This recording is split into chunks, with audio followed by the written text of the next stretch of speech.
Hello everyone, I'm Joaquin Rolon and I'm gonna show you how to use Geogebra, a great app for math and science teachers.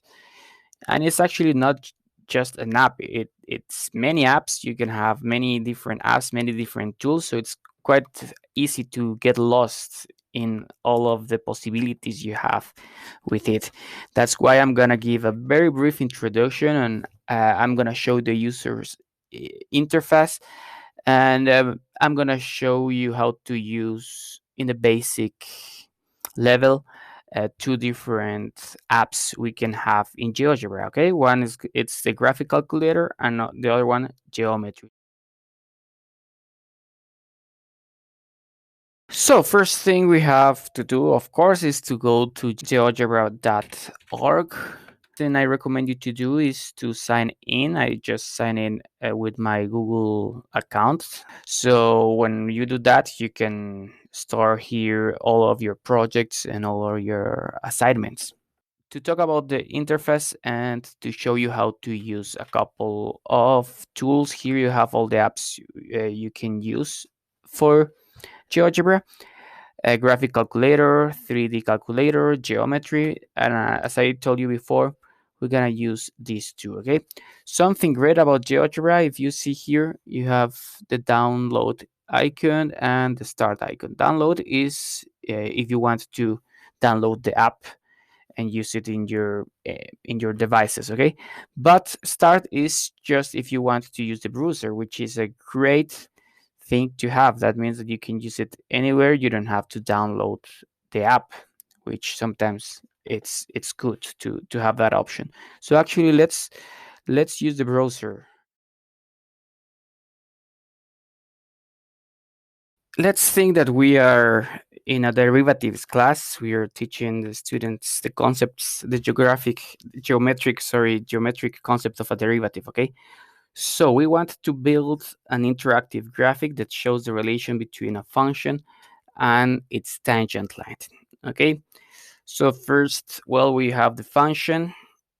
We have to define the derivative. We can ask the students to define it, and we want to make the graphic of the function and the tangent line. Okay, but we want the tangent line to we want to be able to move the tangent line in all the points through the function. Okay, so our tangent line is going to be defined with the equation of a straight line, and a and b are going to be defined by the function and by the derivative of the function and the derivative of the function. Okay, so we're gonna introduce all of this to our graphic calculator and we're gonna do it interactive. Let's introduce the function, which is 5 times x squared. If you see here, we have a keyboard where we can use different kind of functions and operators, plus 4 times x plus 2. As you can see, the program already started to make the graphics as soon as I started to type something on it. Okay, so we have that. We also have the option to calculate the derivative. If you see here the symbol d over dx, but let's imagine that we ask the students to find the derivative. Okay, in this case it's very easy. It's just 10 times x plus 4. Super. We don't want to see the graphic of the derivative for this assignment. We want to introduce the tangent line. Okay, but we want to make it interactive. So let's say that we're gonna play with the values of x. So let's define x0, that is gonna be a xo, that it's gonna be the values of x that we're gonna be defining for our tangent line. Okay, to do that is very easy. We will just write xo equals to any kind of number. Let's say 0. Okay, and look what happens when I press enter. Now it gives us this little bar where we can change the values for that. Great. So now let's define the values of the parameters of our tangent lines, a and b, what I showed you before. Okay, we said that a, it was equals to the derivative, in this case g. G defined where? G defined in XO. Okay, and right away we have the value 9. Okay, then we said that b was equals to the function defined in that value XO minus 8 times the value of XO. Okay, great. Now we are able to build our tangent lines. Our tangent line, we said it was equals to 8 times x plus. Great. That's it. So look, we have the tangent lines and we have the function. So now let's play with the values for x.